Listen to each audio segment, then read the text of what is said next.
Hey guys, Happy New Year. This Christmas, my mom did gift me with this book that, ironically, I also got for her. And it is Dolly Parton and Rachel Parton's book, Good Looking Cookin'. So it is a cookbook with a million delicious recipes. And for the new year, I went ahead and decided to take on the project of trying every single recipe in this book. Of course, you guys know I tend to try and replace a lot of ingredients and clean ingredients a little bit. Some of these recipes I will be sharing with you guys how you can kind of tweak it if you want cleaner ingredients, not all of them, because some of them you just want the delicious cheese spread. So for this particular video, I went ahead and started with her very first recipe in the book, which is a cocktail. However, we are going to go ahead and make it into a mocktail version today, which is good because it has some added health benefits that come with some of the ingredients. So if you want something kind of refreshing but still strong for the new year, this is a good mocktail to make. The recipe is a champagne cocktail, so it's not going to be as light as a champagne cocktail would be, and you can kind of tweak your own ingredients to try and kind of get that slightly lighter flavor, but it is still delicious. And so I'm going to go ahead and walk you guys through the ingredients. I can't share with you guys, of course, the actual exact ingredients because that would be theft from my favorite people, Dolly Parton and Rachel Parton, and we're not doing that today. But I will share with you my version with the tweaked ingredients and how you can make that. And if you want her actual version, you're going to have to go get their cookbook. Trust me, this book is so worth it. Honestly, I think my favorite part of their book is that they do everything by the month and seasonally. And I grew up in a very seasonal home where every season was celebrated, you know, not just Christmas. And trust me, Christmas, we decked out and did everything to max and cooked and all the things. But also Easter and all the in-betweens.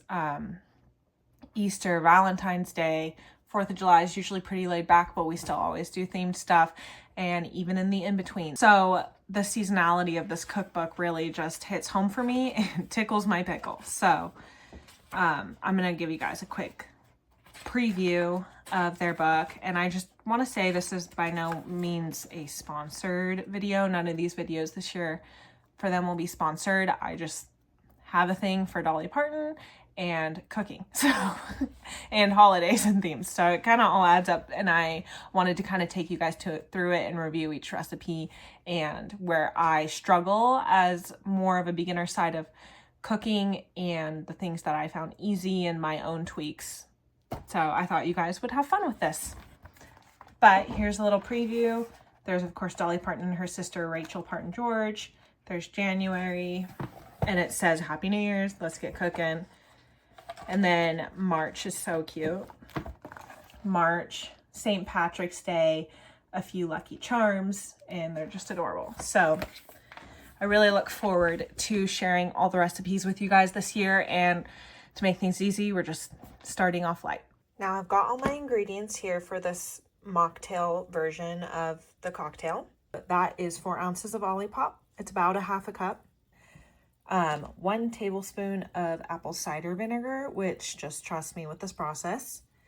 And then you can also add aromatic bitters if you find a non-alcoholic kind. I couldn't. So we're just going to go with these two, and I'm hoping the apple cider vinegar and the depth of the vintage cola will kind of make up for some of that flavor that we're missing in the depth of the alcohol. And then if you really have a sweet tooth, you can add another sugar cube. The recipe does call for 1 sugar cube. But this is pretty sweet already, so you may not want that. And then for garnish, they call for an orange peel. I didn't have any, but I had plenty of beautiful dried oranges from the holidays, so that will be my garnish this time. So this is easy. Just add your 4 tablespoons of vintage cola Olipop. Sorry, it's 4 ounces of, just add your 4 ounces of vintage cola Olipop. Add in the tablespoon of apple cider vinegar. That is quite strong. I'm gonna go ahead and add in the 1 sugar cube like the recipe calls for, but like I said, it's pretty sweet drink, so you're good to leave it out.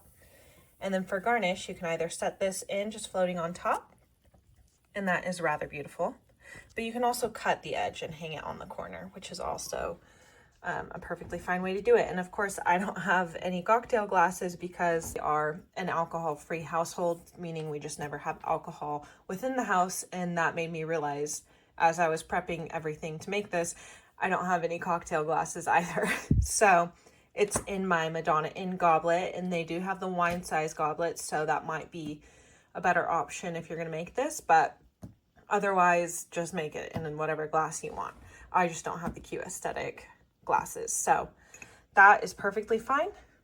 Now cheers. Let's see. That's really good. If you think the apple cider vinegar is too strong, you can replace it with something a little bit lighter.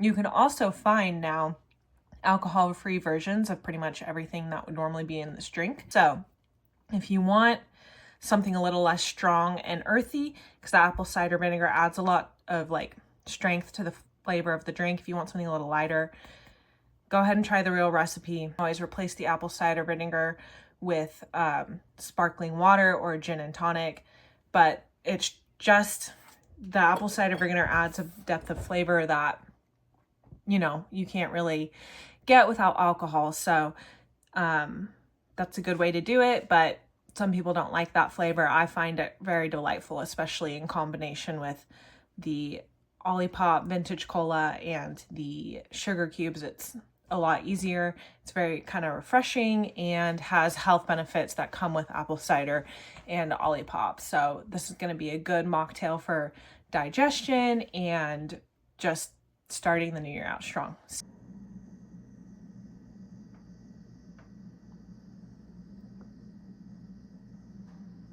Thank you guys so much for joining me on this one. I don't just do cooking content. I do pretty much anything DIY, beginner, kind of homesteady or homemaking related. I find that a lot of my generation, we didn't really get taught how to do a lot of these things. A lot of stuff was maybe handed to us, or we just didn't need to know how to do things. So I will be exploring a lot of things from a more beginner perspective, and I'm hoping that a lot of people from a lot of age groups, but particularly my age group, will find my content to be helpful and also fun. So thank you again. Now I've got all my ingredients here for this mocktail version of the cocktail.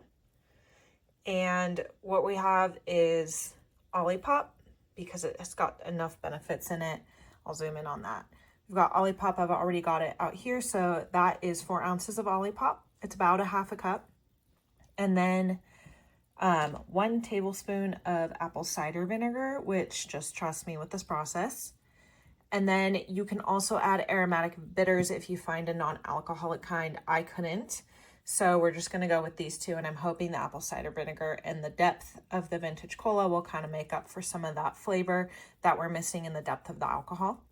And then if you really have a sweet tooth, you can add another sugar cube. The recipe does call for 1 sugar cube, but this is pretty sweet already, so you may not want that. And if you have the sugar cube, it could take away any benefits or counteract potentially any benefits from the Olipop and this. So you're looking at a slightly sugary drink, but I think that's fine. And then for garnish, they call for an orange peel. I didn't have any, but I had plenty of beautiful dried oranges from the holidays. So that will be my garnish this time. Let's go. Once I was complete with them, I went ahead and used scissors, like meat scissors, to cut them. And that was pretty much the easiest way to do that. If you don't have meat scissors, you could use regular scissors or even a knife. And I just threw mine in a jar, and I'm throwing them on the counter right there. And that's pretty much it.